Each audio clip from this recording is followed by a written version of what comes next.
நண்பர்களுக்கு வணக்கம். ரொம்ப சந்தோஷமான விஷயத்தை உங்கள்ட்ட பகிர்ந்துக்கலாம்னு நினைக்கிறேன். அதுக்கு தான் இந்த வீடியோ. நேரம் இருந்தால், பொறுமை இருந்தால் பாருங்கள். முதல்ல நான் யார், என்ன சந்தோஷமான விஷயத்த அப்படின்றத சொல்கிறதுக்கு இந்த வீடியோ பயன்படுத்திக்கிறேன்.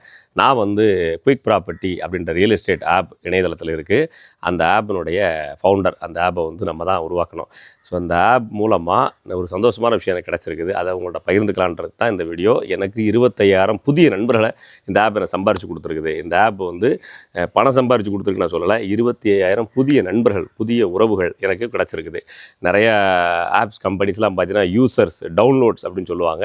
ஸோ நான் 25,000 புதிய நண்பர்கள் கிடச்சிருக்காங்கிற ஒரு சந்தோஷத்தில் இருக்கிறேன். ஏன்னு கேட்டிங்கன்னா, நம்ம கல்யாணத்துக்கு பத்திரிக்கை அடித்தா கூட 1000 பேர் கொடுக்குறதுக்கு நண்பர்கள் இல்லை. ஆனாலும் 25,000 புதிய நண்பர்கள் என்னுடைய இந்த பேச்சு. இப்போ நம்ம சாதாரணமாக உங்கள்கிட்ட பேசுகிறதில்ல, இந்த மாதிரி சின்ன சின்ன விஷயங்களை பேசுகிறப்போ ரியல் எஸ்டேட்டில் நான் வீடு விற்பனைக்கு இருக்குது அப்படின்னு, நிலம் விற்பனைக்குன்னு போடுற அந்த தகவலுக்கு கீழே என்னுடைய ஆப் இருக்குது, விருப்பினால் டவுன்லோட் பண்ணிக்கிங்கன்னு போட்ட அந்த சின்ன விஷயத்தை நம்பி என்னை ஆதரித்து டவுன்லோட் பண்ணியிருக்கீங்க. அது ரொம்ப சந்தோஷம். இது ஒரு சந்தோஷமான செய்தியான்னு கேட்டிங்கன்னா, உண்மையிலே சந்தோஷமான விஷயந்தான். ஏன்னா இன்றைக்கி இந்தியாவில் ரியல் எஸ்டேட் மார்க்கெட் அப்படின்னு வரும்பொழுது இருக்கக்கூடிய 10 ஆப்ஸ், டாப் 10 அப்படின்னு எடுத்துக்கிட்டிங்கன்னா, அதில் மேக்ஸிமம் ஆப்ஸ் எல்லாமே Singapore collaboration, US collaboration, China collaboration, Australian கொலாபரேஷனு எல்லாமே ரியல் எஸ்டேட் மார்க்கெட்டில் இருக்கிற ஆப்ஸ் ஃபுல்லாகவே அவங்களோட ஷேர்ஸை வெளிநாடுகளுக்கு விற்றுட்டாங்க. கிட்டத்தட்ட அது வெளிநாட்டு ஆப் தான். இந்தியா அப்படின்னு பார்க்கும்போது இந்தியன்கிட்ட யார்ட்டையுமே இல்லை. இந்தியன் ஓனர்ஷிப்பில் பார்ட்னர்ஷிப்பாக இருக்காங்க தவிர 100% ஓனர்ஷிப் அவங்கள்ட்ட இல்லை. ஆனால் நான் என்ன செய்கிறேன், உங்கள் வீட்டு தம்பி இந்தியான்னு பார்த்தீங்கன்னா நான் ஒருத்தன் தான் இருக்கிறேன். ஸோ தமிழன் அப்படின்னு பார்த்தாலும் ஒருத்தன் தான் இருக்கேன். எப்படி கூட்டி கழிச்சு பார்த்தாலும் ஸோ இந்தியாவுக்குள்ள ஒருத்தன் தான் இருக்கேன். அதுவும் எந்த ஒரு மெட்ரோ சிட்டிஸுக்கும் போகாமல், எந்த ஒரு பிரபலமான ஆட்கள், பிரபலம் இல்லை யாரையுமே வச்சு விளம்பரப்படுத்தாமல், ஒரு சாதாரண ஆள், உங்களைப் போல் ஒரு சாதாரண ஆள், நான் இந்த மாதிரி சின்னதாக ஒரு வீடியோ பேசி போடுறதை நம்பி இவ்வளவு டவுன்லோட்ஸை ஒரு கிராமப்புறத்துலேருந்தே கொண்டு வந்திருக்கிறேன் அப்படின்னு நினைக்கிறப்ப எனக்கு உண்மையிலே என்ன நினச்சாலும் சரி, என் நண்பர்கள் நினச்சாலும் எனக்கு பெருமையாக இருக்குது. இந்த வார்த்தை, நம்ம பேசுகிற இந்த வார்த்தையே உண்மை அப்படின்றது தம்பிகிட்ட ஏதோ இருக்குது, விஷயம் இருக்குது அப்படின்னு நினச்சி டவுன்லோட் பண்ணிங்க இல்லையா, ரொம்ப சந்தோஷம். இது திடீர்னு பார்த்துட்டு இருக்கிறவங்க இது என்னென்னு புரியல, ஏதோ சொல்கிறாங்க, என்ன சொல்கிறாங்க புரியலையே அப்படின்னு நினச்சி பார்த்துட்டு இருக்கிறீங்களா, உங்களுக்கு நான் ஒரு விஷயம் சொல்ல விரும்புகிறேன். என்ன அப்படின்னா, ரியல் எஸ்டேட் அப்படின்ற உலகம் இருக்குது. ரியல் எஸ்டேட் இந்த நிலங்களை வாங்குறது, விற்கிறது, சொத்துக்கள் வாங்குறது, விற்கிறது, வீடு தேடுறது, இந்த சம்மந்தமான தொழிலுக்கு பேர் ரியல் எஸ்டேட்னு சொல்லுவாங்க. இந்த ரியல் எஸ்டேட் ஆக்சுவலாக அது ஃபேக் எஸ்டேட் தான். ரியல் எஸ்டேட்னு அதுக்கு பேர் வச்சுருக்காங்க. எப்படி அந்த ரியல் எஸ்டேட் அப்படின்ற இந்த தொழிலுக்குள்ளார தம்பி இருக்கிறேன்.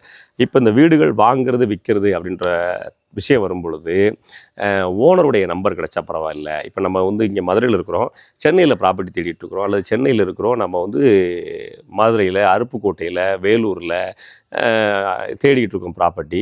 நமக்கு யாரை காண்டாக்ட் பண்ணுறது தெரியல அப்படின்னு எடுத்துக்கிட்டிங்கன்னா, சோசியல் மீடியா வழியாக தான் இப்போ இருக்கிற காலத்தில் தேடுறாங்க. அப்படி தேடும் பொழுது நம்பிக்கையான தகவலை தர்றதுக்கு சில நேரங்களில் தவறுதல் நடக்குது. அப்போ நான் என்ன பண்ணுறேன்னா, அதுக்கு ஒரு ஆப், செயலி அதை என்ன செய்கிறேன், வடிவமைச்சிருக்கேன். அது குயிக் ப்ராப்பர்ட்டி. இப்போ நீங்கள் கீழே பார்க்குறீங்களா, இதே பேரில் ப்ளே ஸ்டோரில் அவைலபிளாக இருக்கும்.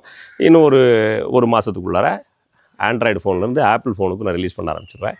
இப்போதைக்கு ஆண்ட்ராய்டில் மட்டும்தான் இருக்குது. கொஞ்ச நாள் வெயிட் பண்ணுங்கள் ஆப்பிள் யூசர்ஸ், ஃப்யூச்சரில் அதையும் கொண்டு வந்துடுவேன். இப்போது என்ன பண்ணுறேன்னா, இந்த ஆப்புக்குள்ளார நீங்கள் நினைக்கிற லொக்கேஷன்ஸில் சர்ச் பண்ணி எடுத்துக்க முடியும். அதுவும் அந்த ப்ராப்பர்ட்டியை போஸ்ட் பண்ணியிருக்கவங்க டைரெக்டாக ஓனராகவும் இருக்கலாம், மீடியேட்டராகவும் இருக்கலாம். அந்த போஸ்ட் பண்ணியிருக்கவங்களுடைய நம்பரை நீங்கள் எடுக்கிறதுக்கு இந்தியாவிலே கம்மியான காஸ்ட், இந்தியான்னு சொல்லும்போது உலகத்திலே கம்மியான காஸ்ட்னு சொல்லலாம். ரியல் எஸ்டேட் மார்க்கெட்டில் காண்டாக்ட் நம்பர் தான் ரொம்ப பெரிய சொத்து. நான் என்ன பண்ணுறேன், அந்த காண்டாக்ட் நம்பரை வெறும் 10 ரூபாய்க்கு கொடுத்துட்றேன். ஒரு டீயோட ப்ரைஸில் கொடுக்குறேன் அப்படின்னு நான் ஆப் தொடங்குறப்ப ப்ராமிஸ் பண்ணேன். அந்த ப்ராமிஸை இப்போவும் நான் மீறலை. டீ கூட இன்றைக்கி விலை கூடிடுச்சு, 20 ரூபா ஆயிடுச்சு.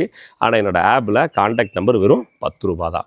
10 ரூபாய்க்கு ஒரு ப்ராப்பர்ட்டி ஓனர்ஷிப்போட காண்டாக்ட் நம்பரை ரெவீல் பண்ணியிருக்கேன், வெளிப்படையாக சொல்லியிருக்கேன். ஸோ இந்தியாவில் இனி ரியல் எஸ்டேட் மார்க்கெட்டில் புதுதாக இந்தியாவே ஆதிக்கம் செலுத்துகிற மிகப்பெரிய நபர் கூட தொடங்குனா கூட இந்த ப்ரைஸுக்கு கீழே இனி ரியல் எஸ்டேட் மார்க்கெட்டோடைய தகவலை, டேட்டாவை கொடுக்க முடியாது. அப்போது தம்பி எவ்வளோ பெரிய வேலையை பார்த்து வச்சுருக்கீங்க பார்த்தீங்களா.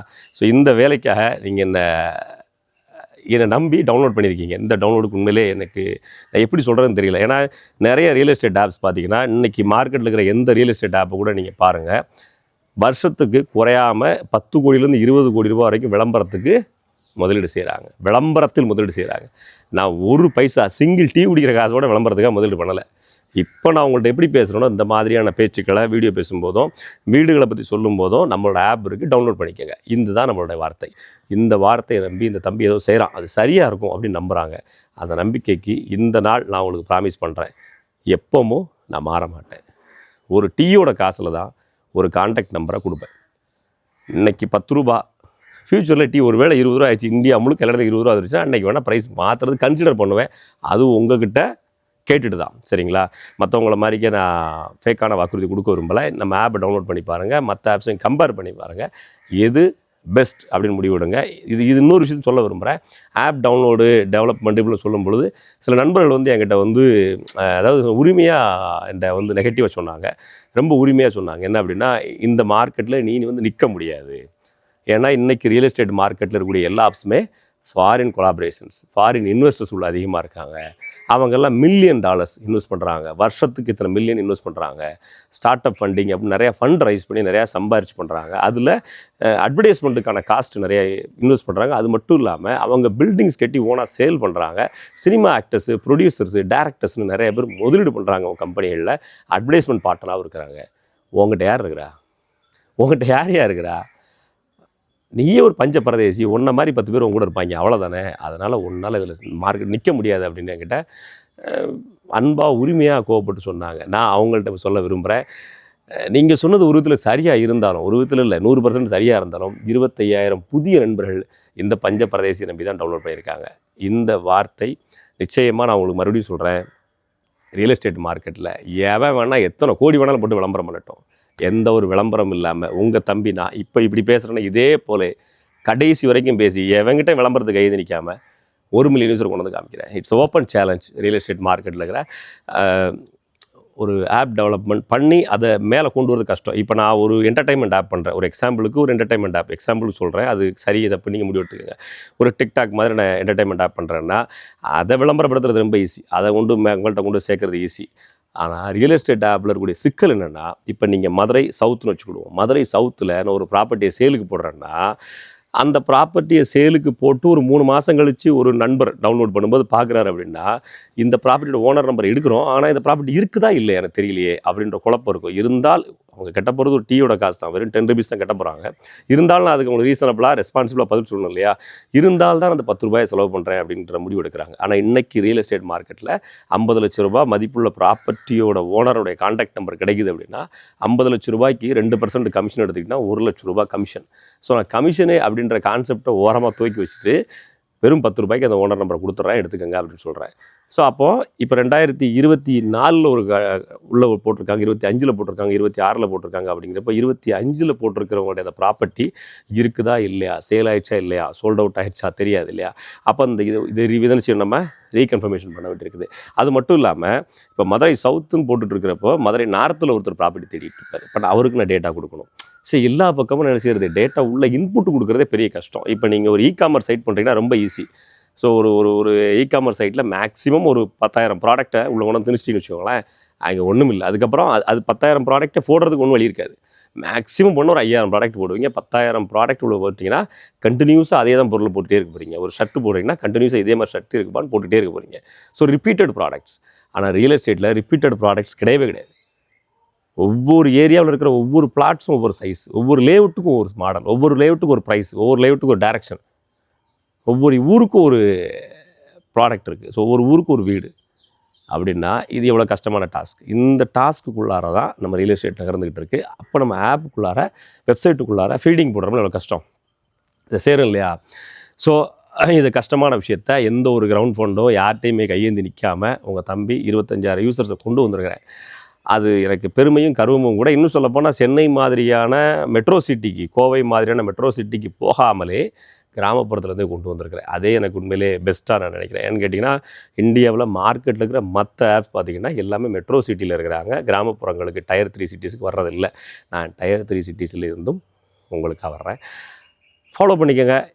இது இவ்வளோ நேரம் கஷ்டப்பட்டு பேசின எனக்கு என்னென்னு புரியலப்பா அப்படின்னு நினச்சிங்கன்னா கீழே ஒரு கமெண்டில் தம்பியோட ஆப் இருக்குது, டவுன்லோட் பண்ணுங்கள். எந்த நாட்டுக்காரனோ பயன்படுத்தின உபயோகப்படுத்தி அதை நம்ம மூலமாக லாபம் சம்பாதிச்சிருக்கிற ஃபேஸ்புக்கை அவங்களுக்கு குறை சொல்லலை. பட் ஆனால் அது நம்ம நாட்டுது இல்லை, அதை புரிஞ்சுக்கோங்க.